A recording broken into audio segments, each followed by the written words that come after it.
Começando mais um Dona Célia Podcast. Muito bem, nós estamos aqui no nosso, se eu estou contando certo, Laura, esse segundo programa. Então, bora lá. Começando então, antes de mais nada, um pensamento do dia, Laurence. Pensamento do dia. Para as pessoas que estão nos assistindo e nos ouvindo. Eu vou usar o pensamento, eu vou copiar o pensamento do Naja na nossa entrevista. É uma boa entrevista, inclusive, para quem quiser assistir. O pensamento do dia é: todo dia de manhã acorda um esperto e um otário. Muito bem. Ótimo, e com isso vamos lá, o tema de hoje.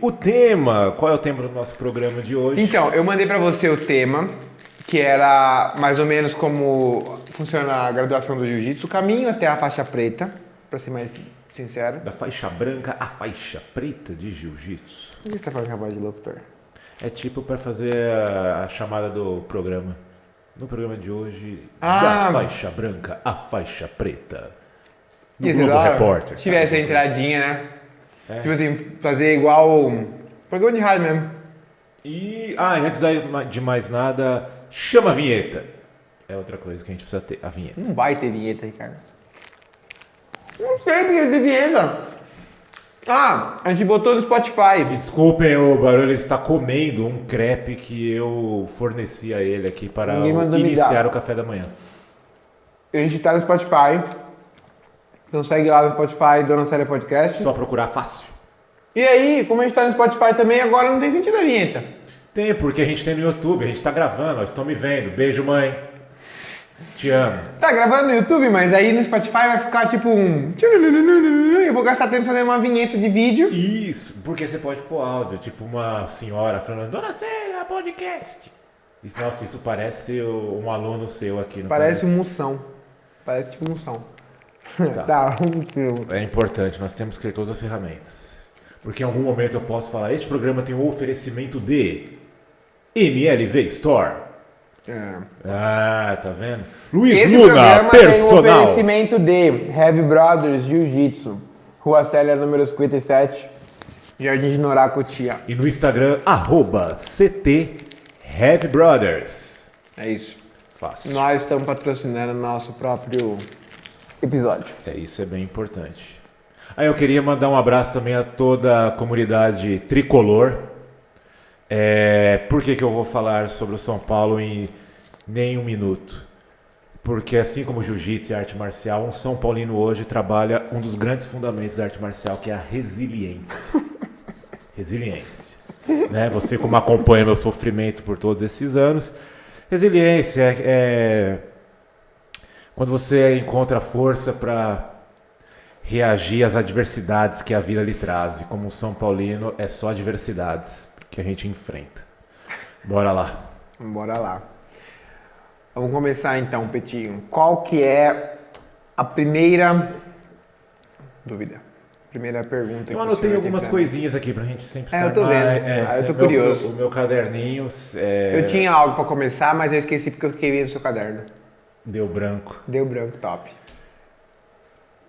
Uma coisa importante que eu acho no aprendizado do jiu-jitsu, acho que você começaria falando, sabe o quê?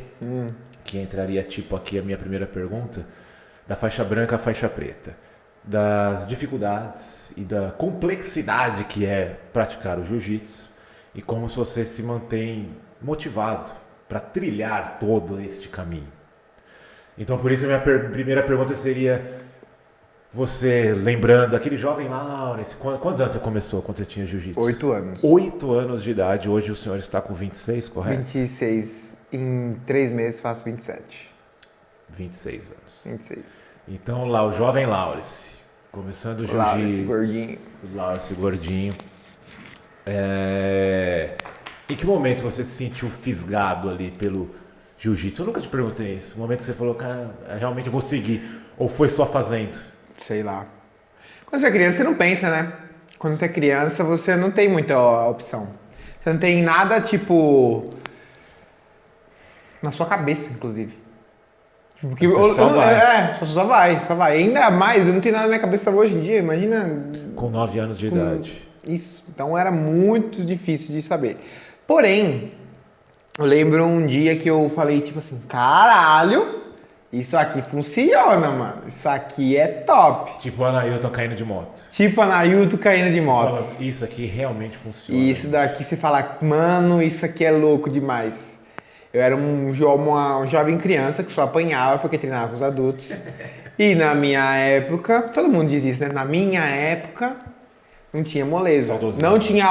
Não tinha aula kids, né? Eu não tenho saudosismo nenhum, não. Eu apanhava mesmo e não era legal. Só que isso vai fazendo com que a pessoa vai ficando cada vez mais casca grossa, em vários sentidos. E um belo dia o professor mostrou uma posição besta. Assim, uma raspagemzinha, eu empurro o cara vem me empurrar de volta, eu abraço e viro de lado. Tipo, ação e reação, simples. Sim. Que não tem nada. E aí eu fui fazer com um rapaz lá, o Beto. Abraço o Beto. Não tá vendo, porque ele tá lá em Dubai. Ah, mas hoje a internet nos leva a qualquer lugar do tudo bem. mundo. Então um abraço pro Beto. Isso aí, Beto. Tava fazendo com o Beto e o Beto era um dos caras mais gente boa que tinha pra rolar, porque ele não me arregaçava. Entendeu? Isso incluindo meus irmãos, porque meus irmãos faziam questão de me arregaçar. Então, eu era ruim. Eu ainda sou ruim, né? Mas eu era pior. Muito ruim. Mas que nem condição. O pior aluno que você já viu na face das terras era eu. Era difícil. Eu ia ter o treinador todo dia. Eu cheguei a fazer uns 2 anos que eu treinava. E eu só apanhava. Não tinha esse negócio de ganhar uma posiçãozinha um dia ou outro. E aí, um dia rolando com o Beto. E aí o Beto tava rolando na moral, obviamente, porque tava rolando uma criança de 9 anos, 10 anos. E o Beto tinha? E o Beto era um adulto, de, sei lá, 28 anos. Nossa. Então o Beto tava de boa, o Beto era faixa azul, ele era bom, o Beto era duro, sei lá quantos anos o Beto tem, então ele era velho. Então, cara, tava na moral, rolando com a criança, tal, não sei o quê. E aí caiu na posição do dia. E ele não falou nada, ele só tava rolando. E eu empurrei ele me empurrou e eu fiz exatamente a mesma posição que o professor passou no dia. Tipo assim, foi assim. E ele falou até assim, eu lembro poucas coisas da minha vida, mas isso eu lembro que ele falou assim, tipo, boa, mano! Tipo, caralho, da hora! Aí eu falei, caralho, ele não deixou eu fazer e eu consegui, caralho, que foda! Tô tão orgulhoso de mim! Entendeu? Então foi tipo isso. Esse dia é um dia que eu lembro nitidamente que foi um dia que eu falei assim, mano, isso aqui é top. Pode ser o momento que fui fisgado, mas tipo, eu já treinava há 2 anos, né? Sim, sim. Então do nada foi bem... Mas tem e diversas coisas da vida, assim, aquele estalo, uma pequena conquista que isso te faz seguir. Sim. Pode ter sido isso contigo. Tipo, nossa, eu consegui aí. Pra mim, pra teve uma seguinte. pequena conquista que fez eu seguir na vibe de competir. Então, eu, desde sempre, meus irmãos me forçavam a competir. E aí, eu, pequenininho, competia. Só perdia. Fiquei uns 3 anos, 4 anos lutando. Não era lutando, tipo assim, uma vez por ano e perdia todas. Não. Era lutando todo mês. E todo mês perdendo na primeira luta. Sabe o que é isso? É a resiliência do São Paulino. É a resiliência do São Paulino. Eu perdi. Naquela época, você competia com... Você tinha 9 anos, mas tinha kids? Não tinha? Tinha o infantil? Tinha. Tá, ok. Era 2002, né? Tipo, não é como se eu tivesse começado em 1980. Então, eu tinha kids, mas eu comecei a competir muito cedo e eu não sabia nada. Então, se 2 anos depois... Eu fui aprender a primeira raspagem, quer dizer, fui aprender de verdade. Aplicar aplicar a primeira raspagem. Então você imagina como que não era esses 2 anos, né? Então é isso que era a vibe. E aí nessa época eu apanhava, tanto que a primeira competição, o Beto também tinha uma câmera VHS, a gente não tinha. E aí ele falou, não, vamos filmar todo mundo que tá lutando hoje. E aí eu lembro que os caras me zoam, quem tava lá na época, que era o Ceboso, o Dinho e o Beto. Provavelmente só. Não lembro mais quem tava lá. Eu disse, vamos filmar. Ô Beto, a câmera, não sei o que. O Beto falou, ligou a câmera. eu já tinha perdido. Já estava levantando a mão do outro cara. Pra você ver que eu perdi mais rápido do que o fato dele abrir o visorzinho da câmera, apertar o botão e apertar o REC. E aí o outro cara tá lá. E eu, minha cara de bochechinha rosa, lá, perdi. Primeira competição que eu lutei. Mas também os caras me inscreveram no bagulho, tinha um moleque de 1,80m, velho. Porque eu pesava mais de 64 quilos, eu era um obeso, com 9 anos de idade. Bem. Então, eu lutava mais de 64 quilos. E mais de 64 quilos é uns moleque, velho, adulto já, entendeu? E aí foi isso. Então, eu demorei muito pouco. E quando eu ganhei a primeira luta, a primeira competição, foi tipo... caralho, campeonato mundial, porra! Eita caralho, aqui não sei o que. Eu lembro até hoje, porque foi um momento muito vergonhoso. Quer dizer, na hora não foi vergonhoso. Mas, tipo, uns anos depois, que alguém tocou no assunto.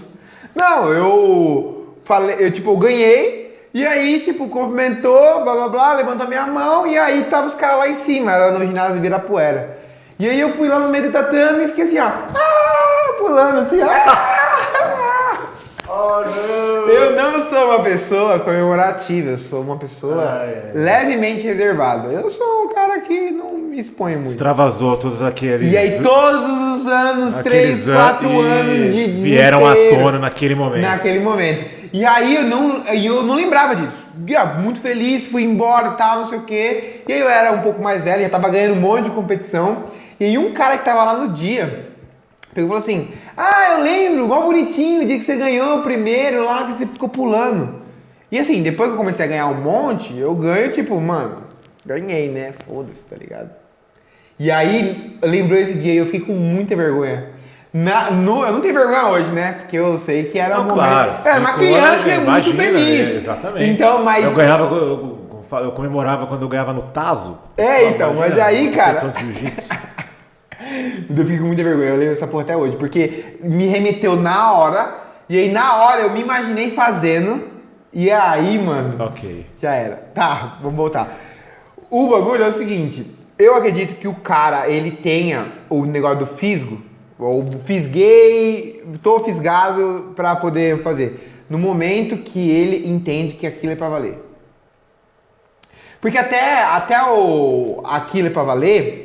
até o treino e tudo mais, ainda é muito ensaiado, né? A posição o parceiro deixa você fazer. Você diz assim, quando ele vê que funciona mesmo. Isso, o cara começou hoje, o cara tá lá, começou primeira aula. Então é meio ensaiado mesmo. A gente tem uma certa sequência de posições, principalmente na nossa aula de iniciantes. A primeira aula é sempre igual. Eu já dei essa aula 20 mil vezes. Só voltando essa quarentena, eu já dei essa aula, mano, umas 15 vezes já. E é a aula ensaiada, é bem ensaiadinho, bem bonitinho. E já dá uma certa sensação de tipo, que legal, nossa, dá pra fazer. Só que ainda assim é ensaiado. Sim, você reage de acordo com uma ação já pré-determinada, você já sabe o que vai acontecer. Mas a partir do momento ela já tem aquele... que você faz um negócio e o outro cara não tá deixando, você fala, caralho, eu tenho um poder.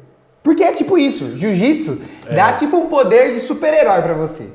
A outra pessoa, ela não consegue fazer nada. É como se ela virasse um bebê. Imagina você lutando contra um bebê de 1 ano de idade. Você consegue aplicar tudo ali. Imagina um bebê de 1 ano de idade que ele sabe, 2 anos, sabe socar, sabe chutar, sabe pegar um pedaço de pau e te dar um pau a paulada, ele sabe pegar uma pedra e tacar em você. É isso. Quanta ameaça esse bebê pode proporcionar?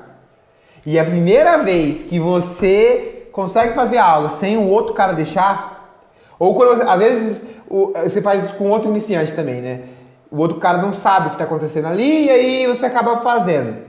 Você fala, caralho, eu tô lutando contra uma criancinha de 2 anos, porque ele não consegue fazer nada. E aí eu acho que esse é o momento que o zero... É uma arte marcial de dominação, então é isso que você... Eu estou realmente dominando ali. Exato. Então o cara que tá ali, o faixa branca zero, faixa zero, não é nem branca ainda, faixa transparente, nem faixa tem. Esse cara, ele é fisgado nesse momento. Que ele faz um específico mais mais próximo da realidade, Sim. o outro cara não tá deixando e bora. Ele consegue aplicar. Isso. E aí, ele ganha a faixa branca dele.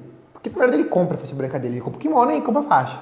E aí, quando ele veste o kimono, aí vem vem o bagulho, Total. vem uma.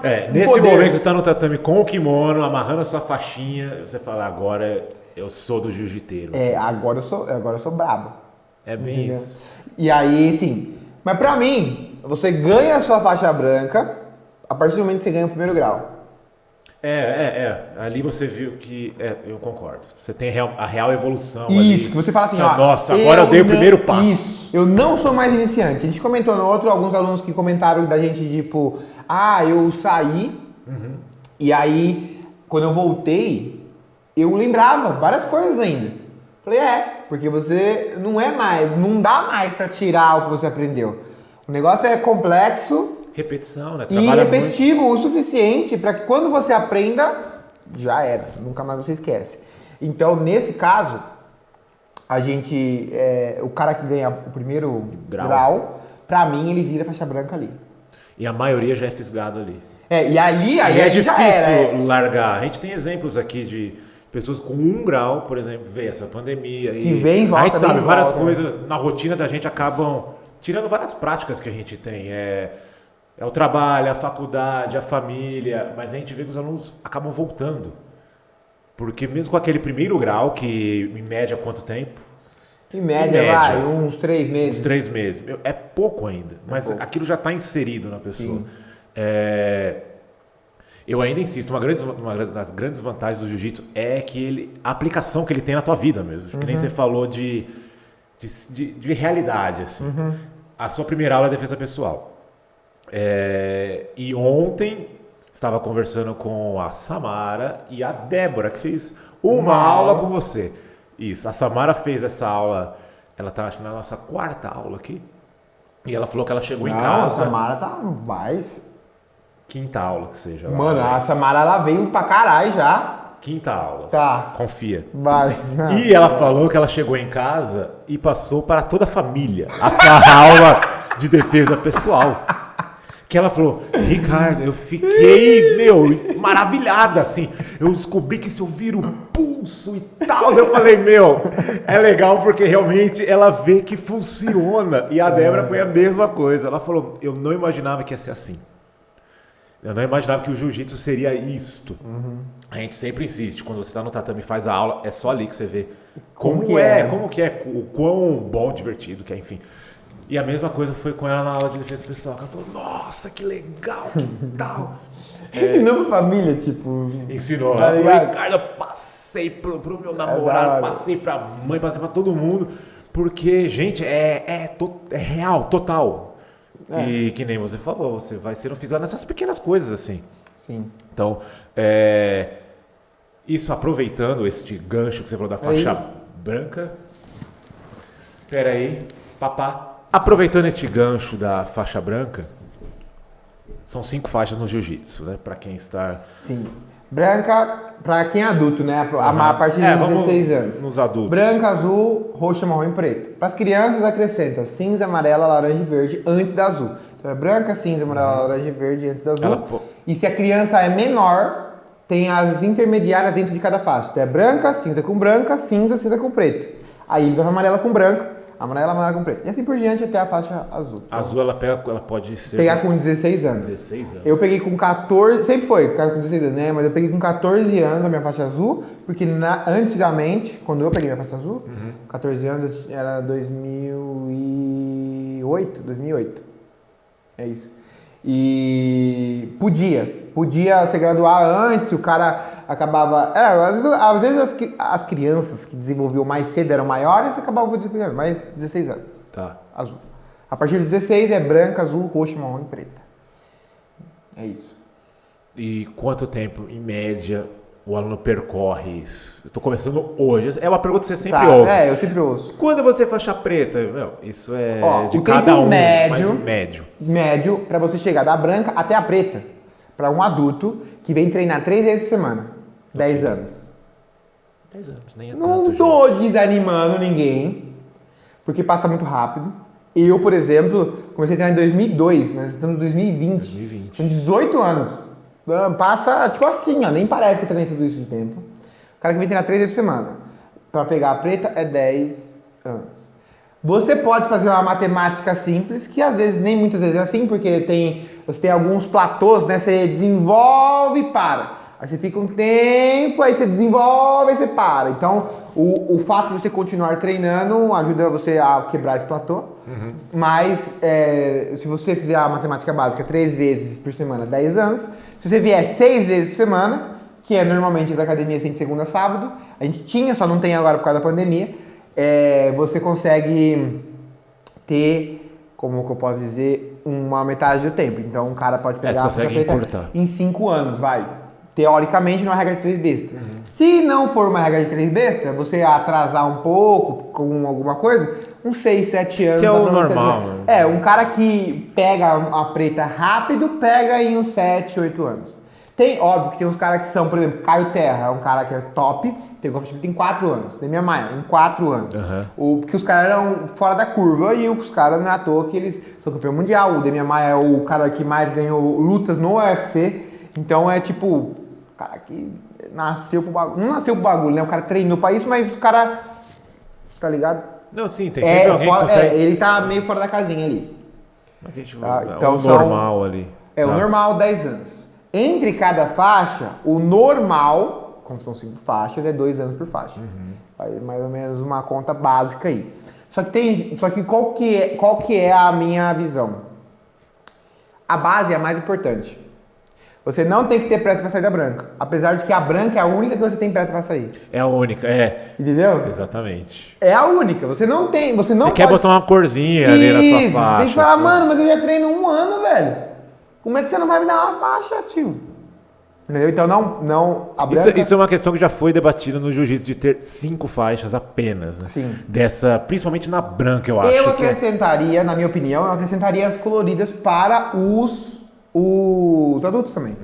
Não as intermediárias, né? Tipo cinza com branco, cinza com preto. Mas cinza, amarela, laranja e verde.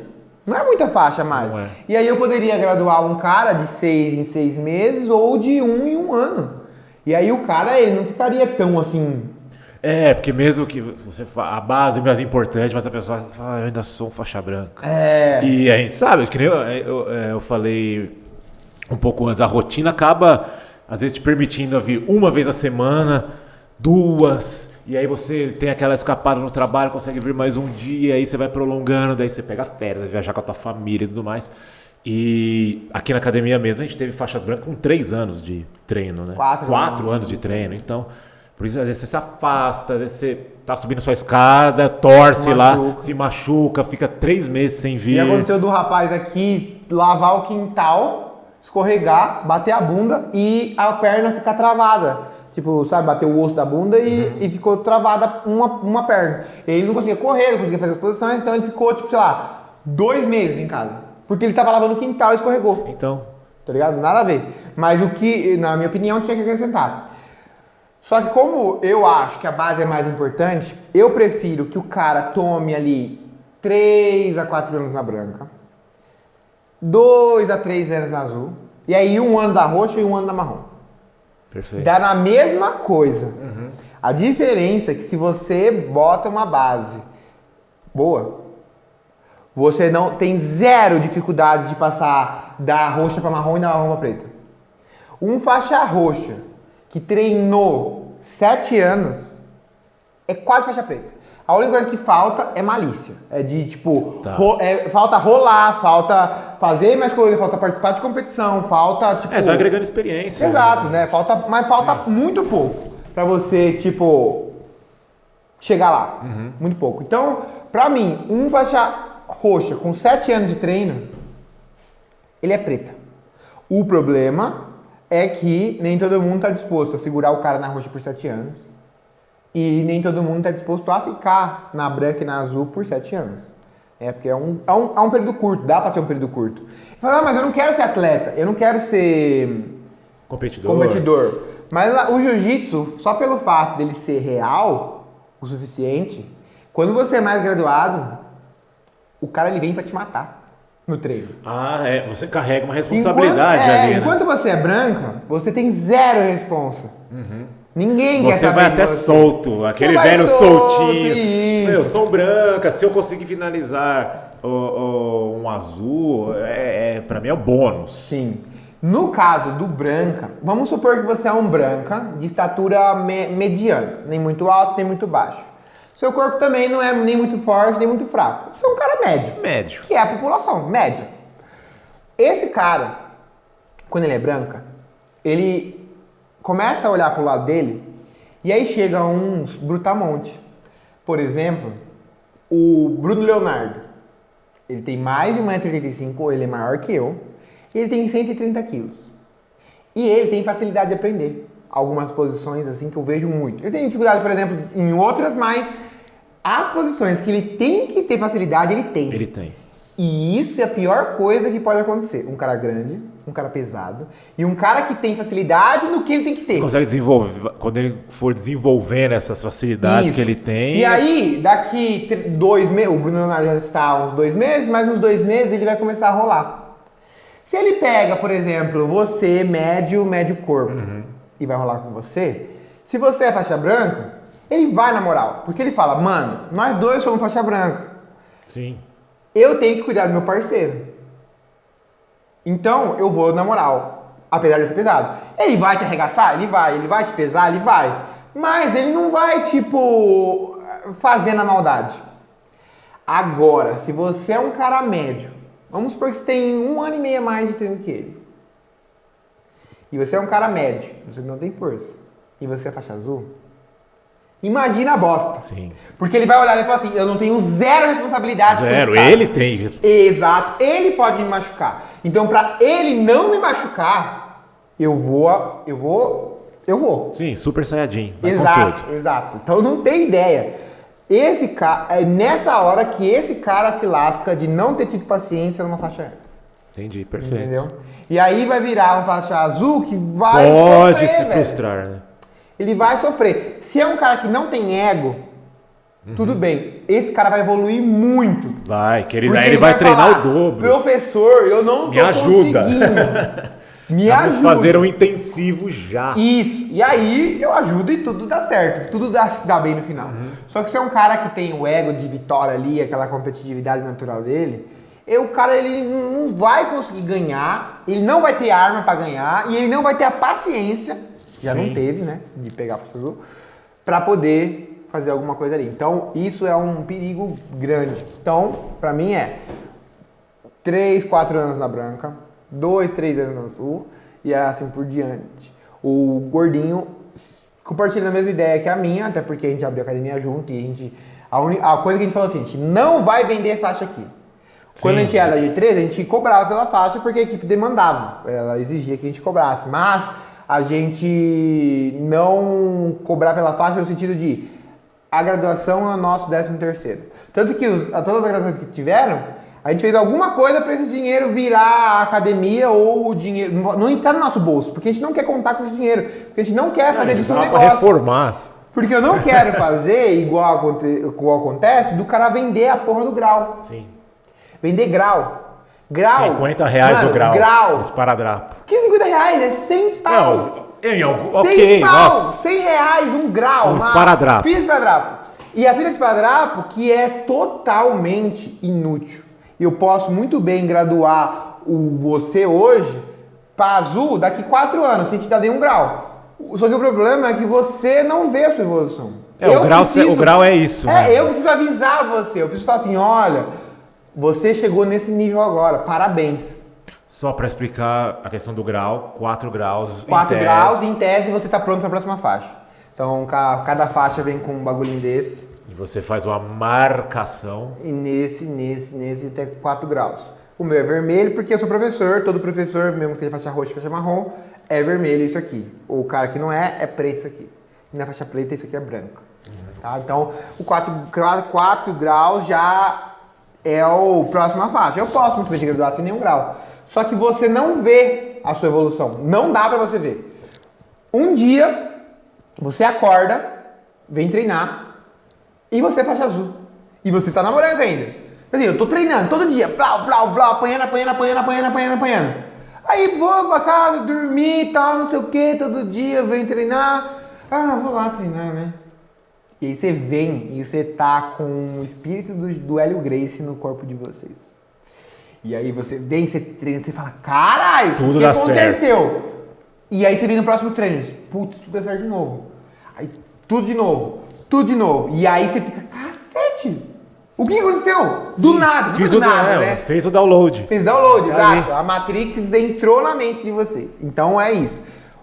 O cara que Isso é o bacana do jiu-jitsu, que a gente fala, ele é difícil para todos e essas pequenas evoluções culminam nisso. Exato. Naquele dia que você fala, nossa, agora uma coisa se encaixando na outra, ou como você já falou para mim, quando você consegue ali no rola, que é a prática ali do jiu-jitsu, você faz a posição sem nem pensar. Sim. Você vê a pessoa passando por você, você já consegue pegar e falar, nossa, eu fiz e eu nem raciocinei, veio, tá aqui. E aí você começa a sentir toda essa evolução. Exato, aí tudo começa a fazer sentido ali naquela hora, né? Então, quando você não tá preocupado com a graduação e sim com a sua evolução, eu acho que é a melhor estratégia que você tem para pegar a faixa preta mais rápido. Porque se você vai ser um faixa preta de merda, usando o português bem claro, se você não tomar o devido tempo na base. Porque quando você está na base, você não tem vergonha de perguntar. Sim.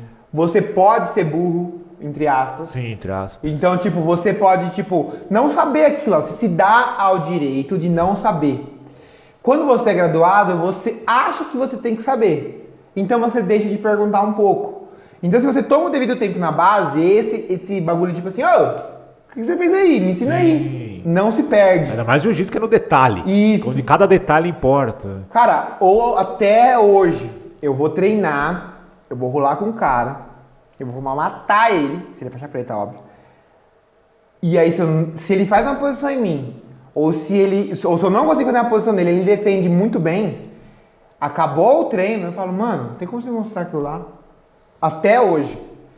E olha, assim, eu não sou uma enciclopédia de posição, mas eu sei muita. Ah, você estuda muito. Nossa. Então, eu tenho muita posição na minha mente, eu sei muita coisa, tudo que aparece novo eu tô fazendo, só que, ainda assim, se o cara tá fazendo um negócio que eu não consigo fazer, ou se o cara tá fazendo um negócio que é muito bom, você tem que ter esse espírito de faixa branca. O faixa branca pergunta. Faixa branca, ele tá ali fazendo, fala, vai trabalhando aí o cara vai pegar nas pernas lá. E o cara não consegue, o que o cara faz? Ele fala, professor, eu não consigo. Não, ele quer saber, gente. Exato. Porque você é faixa branca. Tudo é novidade. Você quer fazer direito. Você quer mostrar para o seu professor que você está fazendo direito. Sim. Você quer aprender certinho. Então, esse período, eu concordo, é super importante ali. É super importante. Então é isso. A partir desse momento, a gente não tem... se não tiver ego, há aprendizado. Importante. Outra frase do dia aí para vocês. Se não tiver ego, há aprendizado. Anotem, se quiser, podem emoldurar, que também fica super bonito. Já vou emendar outra coisa aqui. Uma coisa que é ótima para nós que a gente trabalha com o jiu-jitsu e hoje somente com o jiu-jitsu, ele mudou muito a aplicação durante os anos. Você já deu umas pistas de quando você começou, de como ele é didático e como é hoje e aonde a gente se espelha, né? Uma escola realmente de jiu-jitsu, onde o aluno aprende com segurança, qualidade, paciência e tudo mais. Hoje é muito mais inclusivo e é muito mais, entre aspas, fácil para a pessoa começar e trilhar um caminho legal no jiu-jitsu. É isso que eu queria que você comparasse quando você começou e como era o aprendizado e como é hoje que a gente tem alunos de 12 anos no tatame e até 50, 52 anos aqui fazendo, todo mundo aprendendo e você já falou, o jiu-jitsu é democrático. Né? Democrático. O jiu-jitsu sempre foi democrático. Sempre foi. O jiu-jitsu, ele sempre foi uma arte marcial de defesa pessoal que servia para o único propósito do jiu-jitsu na vida de qualquer um é meter a porrada nos outros. Era isso. Sem apanhar. Sempre foi, sem ainda apanhar, é. sem apanhar. Exato, então ainda é o único propósito do jiu-jitsu, você que está assistindo, está começando, o seu único propósito no tatame é aprender a meter a porrada nos outros sem apanhar. Depois de um tempo, com problemas que começaram a dar com os caras que eram porradeiro antigamente, o jiu-jitsu passou a uma outra finalidade. Era meter a porrada nos outros sem ir preso. Sem? Ir preso. Porque você pode, muito bem, meter a porrada no... Se você faz Muay Thai. É verdade, eu entendi. Mano, eu posso quebrar o cara. E aí o cara morre. Tem uma concussão lá no cérebro lá. E você vai Você preso. aprende a dominar a pessoa sem ir preso. Isso. Você pode Anotem ir na também. rua, sair na porrada, bater no cara e ir pra casa. E aí o que vai ser? Lesão corporal de menor coisa. Seu irmão que é policial pode atestar E isso. o meu irmão que é policial pode atestar isso. Então, existe até um curso na polícia que é uso não letal da força. Perfeito, muito bem. E é isso que é o jiu-jitsu. É o uso não letal da força. Claro que pra polícia tem outras coisas, mas ficou ok. Entendeu? Mas dá pra entender. Nossa audiência acho que compreendeu. Só que, desde sempre ele foi defesa pessoal, mas nem sempre estava ajustado às expectativas do aluno. É isso que eu queria... O aluno que chegava antigamente, a expectativa dele era, mano, quando é que nós vamos sair na porrada? E o que eu preciso saber para não apanhar? Então o cara, ele ia pra academia pra... E era a imagem que tinha do jiu-jitsu. E era pra isso mesmo. Era isso. Até eu que era criança, eu ia treinar. Não, eu quero estar nessa turminha do mal aí. Exato, eu quero, se o cara é ruim, eu sou pior. Se o cara é feio, eu sou mais feio. Se o cara é bonito, eu sou mais bonito. Você ia no tatame e parecia, sabe o Harry Potter? Como que é o pessoal do mal do Harry Potter? Sonserina? A Sonserina? Não, aqueles espectros lá. Ai, porra! É o Dementador. Isso, era tipo isso. Falava, nossa, gente, eu vou entrar aí mesmo. Isso. E aí quando o cara entrava, ele não tinha uma didática. A didática era a seguinte. Meu filho, você quer aprender a não apanhar? Então você vai apanhar em casa para não apanhar na rua. E aí você tomava aquela turma como irmãos. O Ricardo, nunca viu o Ricardo. Mas o Ricardo é meu irmão. E meu irmão vai me arregaçar para nós dois juntos arregaçar os outros na rua. Entendeu? Então, essa é a diferença.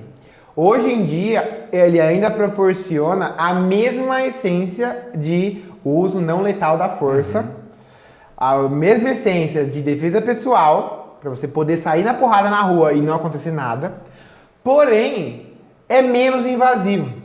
Eu não vou entrar onde você não quer que eu entre. Se você não quer, aprender...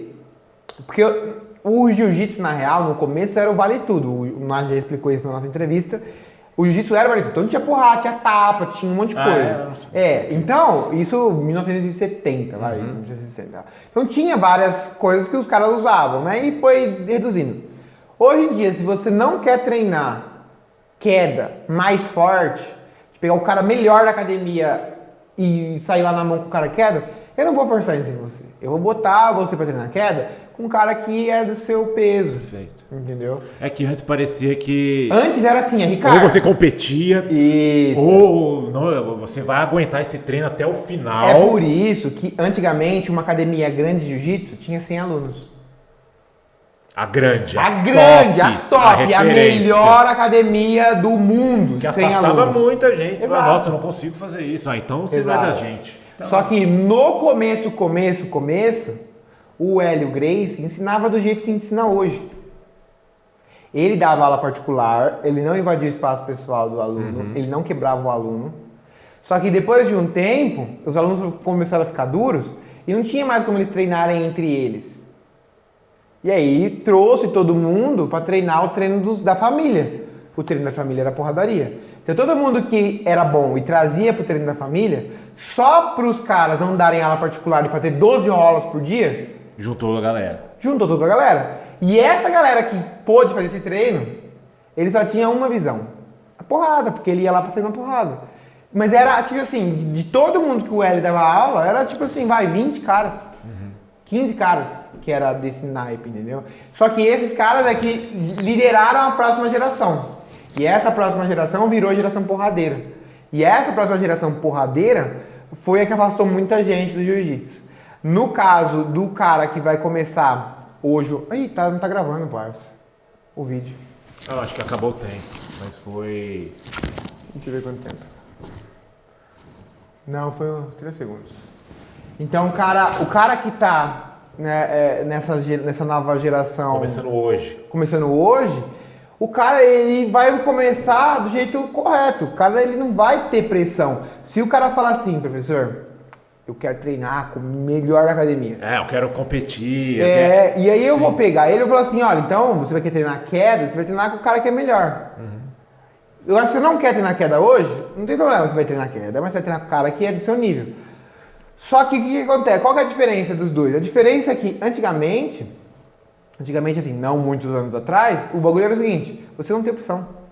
O Ricardo é o melhor de queda da academia, Ricardo, vai pro meio. Você vai arregaçar todo mundo que tá aqui. E aí, meu filho, você entrava na fila, ué. Você vai fazer o quê? Você entra na fila e bora. Vida que segue, entendeu? E aí hoje tá mais... Academias pequenas estão com muitos alunos só pelo fato de que ele deixou isso. Ele entendeu, os professores da quarta geração do jiu-jitsu, acredito que eu seja da quarta geração do jiu-jitsu, falaram, gente, não é assim. Não é assim. Você vê muita gente que deixa de treinar. A população começou a perceber isso. E o Fábio Gurgel, que é um dos caras que a gente uma grande referência aqui, uma referência, ele fala que, tipo assim, o cara que tem que decidir por ele, não é você que tem que decidir por ele, o que ele vai fazer, entendeu? Então você tem que tomar um pouco de cuidado. E o Fábio Gurgel foi um dos primeiros a fazer uma metodologia. Uma didática ali, né? E fala assim, você ó... tem o começo, meio e fim aqui. Você quer defesa pessoal? Tudo bem, a gente vai treinar defesa pessoal. E progressivamente a defesa pessoal vai evoluir pro jiu-jitsu. E aí quando você chega lá no jiu-jitsu, você já tá tão envolvido com a academia que passa, entendeu? É isso. A diferença básica era só a ignorância. Que tipo, se você é o melhor, você vai ter que bater em todo mundo pra eles também serem tão bons quanto você. E não, tipo assim, vamos deixar ele evoluir primeiro pra ele dar de frente com o Ricardo e aí o Ricardo bater nele, perfeito. Entendeu? É isso. Não, por isso mudou o tatame, a configuração do tatame mudou totalmente. Muda. Meninas procurando jiu-jitsu e pessoas de todas as idades, desde crianças até pessoas acima de 50 anos que antes não fariam. Não, nunca fariam. E quando a gente reabriu na pandemia, a gente, para vocês terem uma ideia, a gente retornou com 18 alunos no dia 10 de agosto, uma segunda-feira. E nós tínhamos uma menina, que era a Bruna. Hoje nós estamos com 8. Então eu até mencionei pra você uma foto que a gente tirou. Falou, olha quanta menina A última foto que a gente tinha no treino, tinha 12 pessoas no tatame, eram 8 meninas e 3 caras. E eu era o quarto, cara. Você era o quarto. E tinha mais uma menina que não quis tirar foto porque ela falou que tava feia. Que ela falou que tava descabelada. Mas é isso, essa abertura que deu, essa nova mentalidade de nós temos clientes, temos que atendê-los de acordo, ter uma didática ali, não é o primeiro dia, normalmente você vai lá e rola e ok, você era massacrado, nem sabia o que estava acontecendo com você. Não dava pra saber. Não, a primeira aula que eu fiz, eu devia de ter 14 anos e quando eu cheguei em casa, né, a grande tia Bel olhou pra mim e falou, onde você foi? Que eu tava com a cara toda ralada, assim. E eu falei, fiz o treino de jiu-jitsu com o Dinho. Ela falou, nossa, então amanhã nem vai pra isso. Seu filho único, queridinho da minha mãe. Então ela falou, não, amanhã você não vai. Não é possível que seja assim. Então vai fazer Kung Fu. Vai fazer outra coisa, mas sai disso. E se ela nunca visitou a academia, se ela fosse, aí que ela tirava mesmo, assim, tirava mesmo. Então hoje é uma abertura... muito maior, Muito maior. O cara que chega aqui também, ele vê o tatame branco. Vocês não viram o tatame ainda, mas o tatame branco, você entra no Instagram da Heavy Brothers, tem lá, dá outra cara. Dá outra cara. Quando eu treinava, no lugar que a gente treinava lá em Carapicuíba, era um tatame gigante. Era gigante, era bem maior do que o nosso que é aqui. Só que era uma telha que, juro, se você levantasse a mão, você batia na tocava. mão, era de alumínio, o tatame era um maior que o outro, tinha umas bolhas embaixo do tatame e tipo, que era muito quente, então o tatame derretia. Nossa, e aí ele foi acostumando, ele derretia e esfriava, derretia e esfriava. Conforme o seu corpo, ele se moldava. E aí né? ele parou de derreter e esfriar e estabeleceu um padrão. Só que o padrão que ele estabeleceu era esse, côncavo. Então era muito ruim, direto você machucava o dedo. Eu tenho joanete, por conta disso, tatame mal configurado. O tatame era um de cada cor, tinha tatame de palha, num lugar que eu treinei uma vez, no aço ali, tatame de palha. Tinha umas 4, 5 placas de 2 metros de palha. Mano, Palha. Mano, você caía naquela porra, era mesmo que cair no chão. Eu preferia cair no chão, na moral, do que cair É no um chão de jiu-jitsu palha. rural, assim. Esse era o judô, né, do tatame. Então, Judô rural. então, tipo, se você for analisar hoje em dia como é que tá rolando essa evolução, você entra na academia hoje, cara, se o tatame não é branquinho, o cara não fica, porque o vizinho ali é branquinho. Ou é azulzinho, ou é vermelhinho, não importa, mas o tatame é da cor que o professor determinou, que achou mais bonita ali, e botou a configuração ali. E tudo puxa. Você entra no, Tudo que nem puxa. você falou do site, o Instagram, o pessoal sorrindo no tatame. Isso. Né? Aquela cara de mal, todo mundo meio cara de sujo. Sim, Acabou. Acabou, não tem mais. Acabou, Então, acabou. É muito legal ver essa evolução por conta que eu não passei por todas as fases. O Naja, que eu fiz entrevista com ele, assistam, passou e ele pode Ele dizer menciona melhor, até, e ele né? menciona, mas dá pra ver que já era, entendeu? Já era o que era antes, nunca mais vai voltar a ser. Nunca mais. E hoje é acessível pra todo mundo. E hoje é acessível pra todo mundo. Quem quer competir, compete. Quem quer só treinar, treina. Quem quer...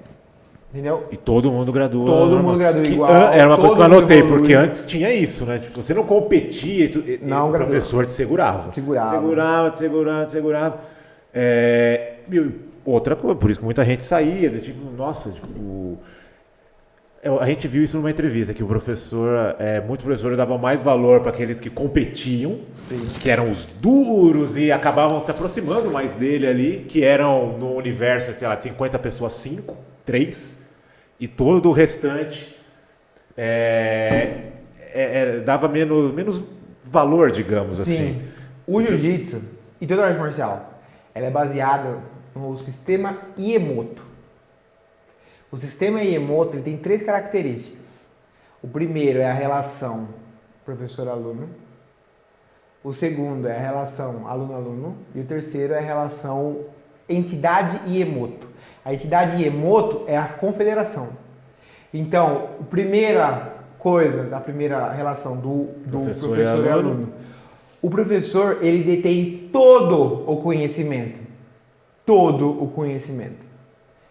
Quando ele tem todo o conhecimento, ele passa para quem ele quiser. O sistema Iemoto é o sistema dos samurais total. Lá. Eles só passavam para quem estava onde? No círculo mais próximo do professor. Então, o professor era um caça-grosso da porra. O cara não era um cara fácil de se lidar. Não, total, senhor Então, Miyagi. ele pegava os caras que eram igual a ele. E aí ele ia meio que moldando aqueles caras para ser igual a ele. Entendeu? Então, essa relação era uma relação totalmente autoritária. E o cara, ainda é, né, em alguns lugares. E o cara, ele detém um poder de conhecimento para ele. E ele passa para quem ele quiser. A relação aluno-aluno é o cara assim, ó. Existe uma hierarquia aqui. Existe uma hierarquia contínua.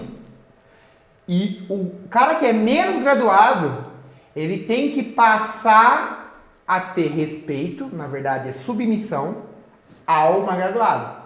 E aí quando você gradua, você quer o quê? Que o mais graduado seja submisso a você. Sacou? É igual a regra da escola. Quando você tá ali no segundo, terceiro colegial, você é o bambambam da porra Exato. toda. Então, quando o cara Os outros vão ter que pagar aluno, o lanche pra você. Isso. O aluno mais graduado, ele tem o quê? O aluno menos graduado tem que prestar gesto submisso. Como que é o gesto submisso? Curvar, cumprimentar na ordem de graduação. O cara pede pra pegar uma água pra você tem que pegar. Tá ligado? E o terceiro é a entidade Iemoto. A entidade Iemoto é a confederação. A confederação tem poder sobre a Débora, que começou ontem. E a confederação tem poder sobre ela. Por conta que a entidade Emoto, ela gerencia, ela coordena as regras e a forma que aquilo vai ser colocado. Ah, entendi. Perfeito. Entendeu? Entendi. Antes eu achava uma besteira ter 3 federações no jiu-jitsu. Ter 8 organizações de campeonato diferentes. 8 aqui, 8 lá fora. Mas hoje eu vejo como é bom, como liberta. Entendeu? Uhum. Antes eu achava besteira aula online.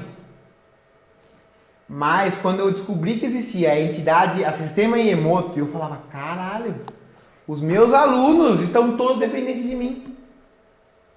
E assim, não que isso seja ruim, nem que isso seja bom, mas isso faz eu me tornar o gargalo. E eu não vou poder suprir a Débora como eu supro, sei lá, o Ruivo, que vem todo santo dia, 2 treinos por dia. Não dá. Então, como é que eu faço para tirar essa relação que o professor tem ali de controle, autoritarismo, e como é que eu faço para tirar o negócio da segunda, aluno-aluno, hierarquia contínua? Como é que eu faço? Eu faço, não tem formação, não tem mais formação na minha aula. Ainda tem na formação da aula do gordinho, porque o gordinho é meio, não sei o que ainda, mas não tem mais formação na minha aula. Não tem mais formação porque eu comecei não ter mais formação por causa do Covid.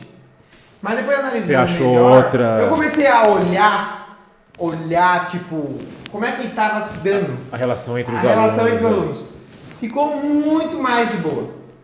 O aluno que começou hoje tem total abertura para ir falar com o graduado hoje. Porque ele não tem esse negócio de... Tá na linha e olhar, tipo, você é a faixa branca aqui e o faixa marrom tá lá do outro lado que você olha até assim. Isso, nossa, como ele tá longe. Lá está ele, olha. Eu quero estar lá. Quero estar lá, mas eu estou aqui no fim da fila. Exato. Esse fim da fila, entendi. A entidade Emoto, a única quem pode fazer as organizações as organizações maiores, né, que pegam e organizam o campeonato. Então isso não tem nada com a gente. Mas a primeira parte, a segunda parte, aluno-aluno, a gente tira a formação, acabou tudo. Porque acaba essa visualização de, nossa, como ele tá longe. Não, você vai até lá e pergunta pra ele, fala com ele. Exato. E aí, quando começa a aula, tem os quadrados lá do tatame marcado. Por causa do Covid, mas eu quero deixar, porque ficou bonito. Tem o quadrado marcado. Quem pega o primeiro quadrado? O faixa preta? O marrom? Não, quem chega primeiro.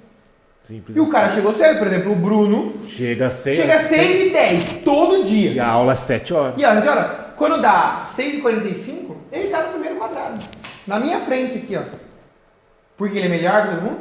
Não. Porque ele vem direto do serviço, ali. E ele chega mais cedo e ele escolhe o que ele quiser. Mas essa abertura é ótima, porque entra no outro ponto de você ser a referência, né, na Emoto. Mas eu fico vendo ali tem o roxa conversando com o azul e passando coisa pra ele, o azul passando pro branco, aí eles se conversando e... Sim. Ah, não, isso aqui ó, faz desse jeito e tal. E você fica ali monitorando e tipo, tá fluindo. O conhecimento tá passando. Não precisa ser... Tipo, porque parece assim, como é que faz aquilo lá? Ah, não, pergunta pro mestre ali. Não vou te falar, porque tem isso. Isso existe. Pergunta pro mestre, fala, não, Ricardo. Você sabe, passa. Isso. Eu te passei pra você, Isso. Passe pra frente. Só quando o cara tá falando bosta, eu falo, mano... Você fala, não, calma, não é assim, ok. Vou corrigir um pouco. Tá passando... Aproveita e corrige os dois, mas às vezes você corrige um pouco. Isso, exatamente. Existe isso. Tem professor, vou falar olhando pra câmera, tem professor que não deixa o aluno passar a posição. Não deixa o outro aluno passar a posição. Tipo assim, não me dá aula, eu que mostro. Eu claro, a posição do dia, ok. Mas tá rolando... E aí o cara vai lá, acaba o rola, fala, mostra a posição pra mim. O professor não deixa. Ele vai lá e fala, qual posição você quer perder? Não. E aí eu vou Ele lá não quer perder aquela posição. Isso, não deixa. Entendeu? Entendi. Então, eu só interfiro se o cara tá fazendo alguma coisa errada. Exato. Alguma coisa errada. Ótimo. Agora, como é que eu tiro a relação de autoritarismo minha com o aluno? Primeiro, é a aula, tipo assim, o aluno ele vem aqui, ele paga para vir aqui, ele paga exclusiva, única e exclusivamente para aprender jiu-jitsu. Recebeu o seu conhecimento. Esse é o meu conhecimento. E eu tô lá única e exclusivamente para passar o conhecimento para ele. Esse é o primeiro ponto. A minha abordagem. Então, eu não quero que o cara venha me cumprimentar primeiro, ainda mais por causa do Covid, mas, tipo, eu tô de boa. Porque eu tô dando aula, foda-se, né? Não tem Covid. Sim. O cara, toda vez que ele entra no tatame, ele tem que pedir a minha autorização Para entrar. e para sair. Ele tem que entrar no tatame, a primeira coisa que ele tem que fazer é me cumprimentar. E eu aboli tudo isso. Nossa, né? Tem que ter respeito. Tem que ter respeito. O cara Mas não tem respeita. respeito. O cara passa a mão na minha bunda lá enquanto eu tô tendo aula. O cara fala, ô, cala a boca aí, O respeito chupeta. tem. Se o cara tá na tua aula, tá aprendendo, tá ali absorvendo, ele tá te respeitando. Exato. Né? Ele não precisa ir lá. É isso. Os mestres. Ele não precisa. Não, só de você vir aqui, você já tá me respeitando. A primeira abordagem é essa. A abordagem do professor, de falar, não posso ser tão assim. Uhum. E a segunda abordagem que tem é você dar para o aluno ferramenta para ele aprender sozinho. O YouTube é uma boa? É uma boa. O problema do YouTube é o quê? Ele não te dá contexto. Se você YouTube, pega aleatoriamente alguma coisa para ver ali, isso. Tá. Veja, assistam Fórmula de Lançamento do Érico Rocha. É marketing digital. Mas você vai entender o YouTube assistindo o vídeo desse cara. Porque ele fala assim, eu posto conteúdo gratuito. O meu conteúdo gratuito é exatamente o que eu vendo. Então por que o cara vai comprar de mim? Qual é o motivo dele comprar de mim, sendo que eu passo tudo no YouTube? É porque no YouTube não tem ordem. Eu passo um conteúdo fechado, que funciona sozinho, mas se ele não tiver o passo anterior, aquilo não presta para nada. Então o YouTube é ótimo, mas o YouTube engana. Porque o YouTube ele olha, ele fala assim, olha, faz isso que funciona. E funciona. Mas você não sabe de onde partiu. Se você está no contexto X ou Y. Entendeu? Então, por isso que o YouTube é ruim. E é por isso que eu fiz no site da academia, eu botei lá Heavy Brothers BJJ Academy, em inglês mesmo, porque é Heavy Brothers. Para dar valor. E tudo que é em inglês, o pessoal dá mais valor. E o aluno que está na academia, ele pode entrar lá hoje, para quem não está sabendo, entra lá hoje, se cadastra, a gente vai aprovar o cadastro, se você for aluno da academia, e ele vai ter acesso já tem uns 60 vídeos lá, em ordem, de coisas que você tem que aprender, separado por faixa. Quem tem isso? Fábio Gurgel, Aliança no geral, que eles têm, mas você paga R$29,90 a mais. E o André Galvão, que se paga acho que R$299 por ano a mais. Só que a mensalidade do cara é R$299, então, tipo, dólares, né? E eu mais alguns caras. Tem Marcelo Garcia, Jean-Jacques Machado, os caras têm. Porque eles cobram por isso. Você pode ser Salah, o Kenan Cornelius tem também, então tudo mais. Só que eu me baseei no Kenan Cornelius, que para quem é aluno da academia dele, é grátis.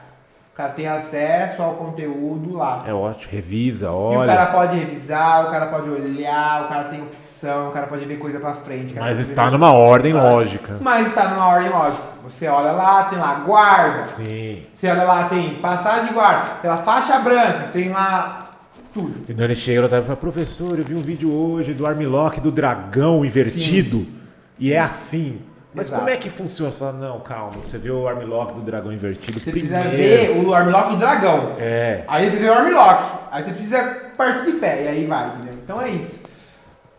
O podcast de hoje foi justamente para seguir nessa linha, só para a gente falar explicar como é que funciona. Uhum. E o cara entender que tipo, ele vai ter um vídeo lá para ele assistir, mas tudo tem um porém, tudo tem um porquê. E eu acho que a gente pode encerrar por hoje. Eu acho. É só para mostrar que o caminho é longo, estamos aqui para lhe ajudar. É isso. É isso aí. Muito obrigado. Muito obrigado por assistir, toda a nossa audiência. Logo mais programas, se inscrevam. A gente tem no Spotify. E a gente vai postar esse episódio também. Eu vou postar mais uma vez no meu, mas também já existe o Dona Célia Podcast. O terceiro episódio só vai estar no Dona Célia Podcast, que é o canal do YouTube. Beleza? Só colar lá. Vocês podem ouvir e nos ver. Exato. Tamo junto. Um abraço. Falou. Sabe, lembra do Miguel Falabella que ele fazia assim, ó, e aí escurecia? Quem assiste a video show sabe. Mas é isso. O meu é assim. Assim, escurece. Eu vou fazer o meu. É nóis.